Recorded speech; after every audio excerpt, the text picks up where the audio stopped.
Assalamualaikum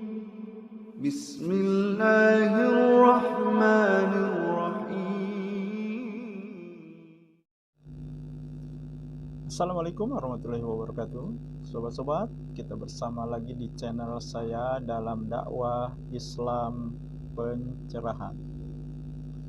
Sobat-sobat, Sufyan Ats-Tsauri, mantan polisi, mantan teroris yang selalu mengatakan bahwa dirinya menjadi teroris karena pengaruh dari buku-buku Wahabi. Itu yang sering dia sampaikan kemana-mana ketika dia diundang, ya.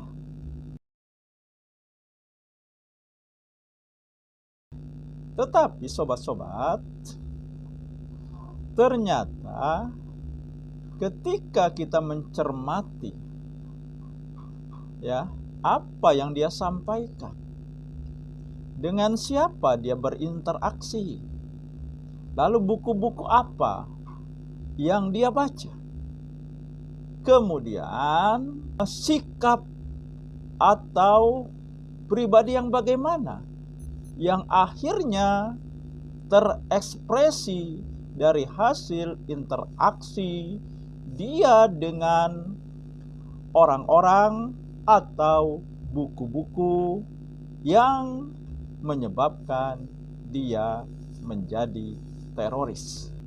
Coba kita simak, kita tonton dan simak dulu, ya, cuplikan video ini.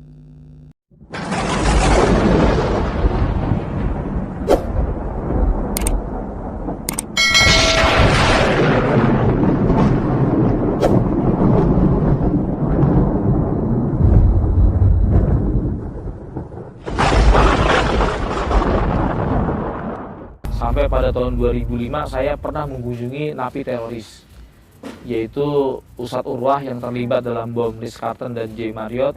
Dan Ustadz Urwah itu mengajak saya untuk keluar dari kepolisian. Antum keluar saja dari kepolisian. Antum harus memposisikan seperti Khalid Al-Islambuli yang membunuh Presiden Anwar Sadat. Sampai kemudian 2006, seiring dengan begitu, saya mulai membaca terjemahannya Ustadz Aman, seperti tentang sirik demokrasi. Saya membaca buku-buku jihad, ajaran-ajaran tentang uzur jahil, dan buku-buku ini telah membentuk karakter saya.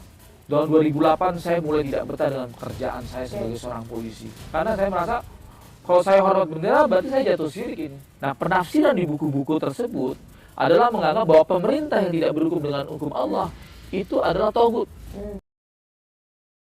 Nah, jadi jelas sobat-sobat, ya, dari wawancara, dari cuplikan wawancara, cuplikan video wawancara tadi, ternyata awal mula dia menjadi teroris adalah interaksinya dengan seorang narapidana teroris yang dia sebut sebagai Ustadz Urwah. Nah, artinya dia berinteraksi dengan teroris. Nah, dan dari interaksinya tersebut, dia begitu mudahnya, ya, memenuhi ajakan agar dirinya, ya, keluar dari kepolisian. Nah, jadi jelas Sufyan Ats-Tsauri ini yang menyebabkan dia berpemikiran teroris adalah seorang teroris, ya, bukan orang-orang yang disebut Wahabi. Karena tidak ada satupun dari orang-orang yang disebut Wahabi menjadi teroris. Bisa dibuktikan. Coba kita tonton lagi dan simak lagi cuplikan wawancara berikutnya. Nah, ini penampilan berbeda nggak? Ada penampilan? Ya, sejak itu saya sudah celananya cungkrang, longgar, Ya. kemudian pakai baju gamis, jenggotan dan rambut gondrong pada saat itu. Saya menjadi membenci lingkungan saya. Oke. Saya jadi membenci yang sifatnya ada simbol-simbol kenegaraan. Oke. Saya jadi membenci rekan-rekan saya yang tidak seide dengan saya. Oke. Dan akhirnya kita pada saat itu obral, takfir, ya, yang tidak seide dengan kita kafirkan. Dan itulah sebetulnya proses brainwashing. Nah, di sini jelas ya bahwa dia membenci orang-orang yang tidak sepaham. Sedangkan dakwah yang mereka sebut sebagai Wahabi atau Salafi Wahabi tidak pernah mengajarkan kebencian, apalagi memusuhi, apalagi mengkafirkan, apalagi membunuh, ya, dengan alasan jihad. Tidak ada. Pada cuplikan video wawancara yang pertama dan kedua, ada poin yang kita ambil. Yang pertama, pemerintah yang tidak berhukum dengan hukum Allah disebut togut. Di cuplikan video wawancara yang kedua, membenci yang tidak seide, bahkan mengkafirkan, takfiri. Nah, dan tentu saja akhirnya menghalalkan darah mereka yang tidak seide, atau membuat teror pemerintah yang mereka anggap togut, dengan tentu saja mengorbankan orang-orang atau rakyat yang tidak berdosa. Tiga hal ini adalah ciri-ciri dari pemahaman Khawarij. Nah, jadi Sufyan Tsauri menjadi teroris bukan karena interaksinya dengan orang-orang Wahabi atau orang-orang Salafi Wahabi, tetapi karena interaksinya dengan teroris berpemahaman Khawarij. Jadi teroris itu tidak ada yang berpemahaman Wahabi, tidak ada berpemahaman Salafi Wahabi. Akan tetapi kebanyakan teroris itu berpemahaman Khawarij. Sufyan Tsauri ini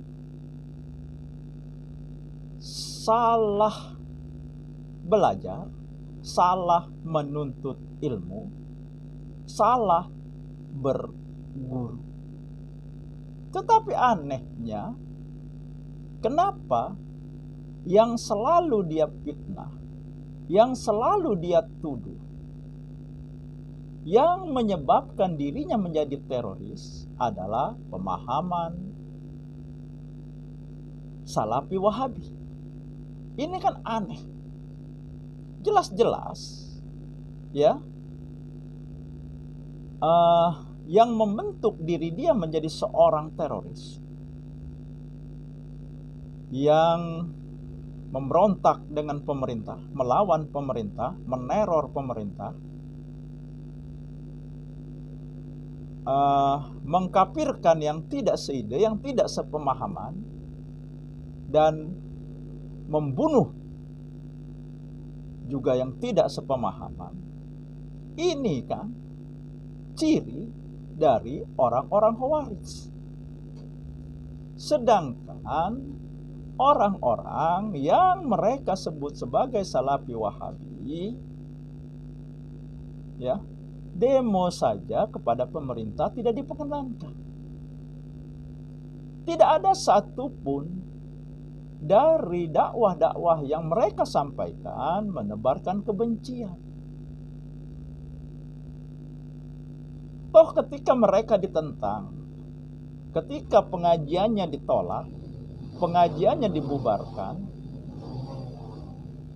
tidak ada perlawanan yang dilakukan oleh orang-orang yang mereka sebut sebagai Salafi Wahabi.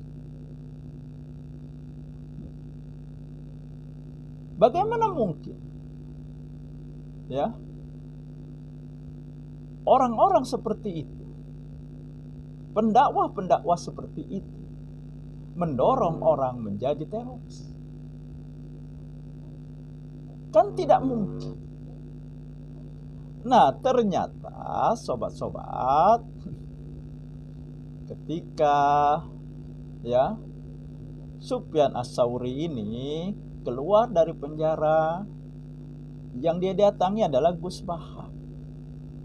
Nah, dari sini kan kita sudah bisa menyimpulkan siapa sebenarnya Sufyan Ats-Tsauri ini.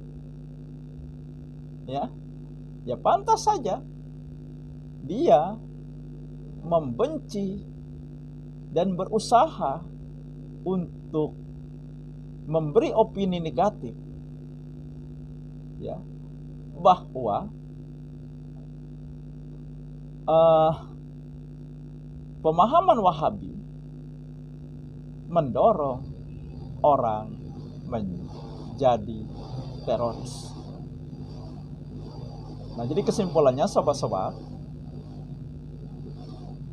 Sufyan Ats-Tsauri menjadi teroris bukan pengaruh dari Salafi Wahabi, akan tetapi pengaruh dari orang-orang yang berpemahaman Khawarij, yaitu para teroris.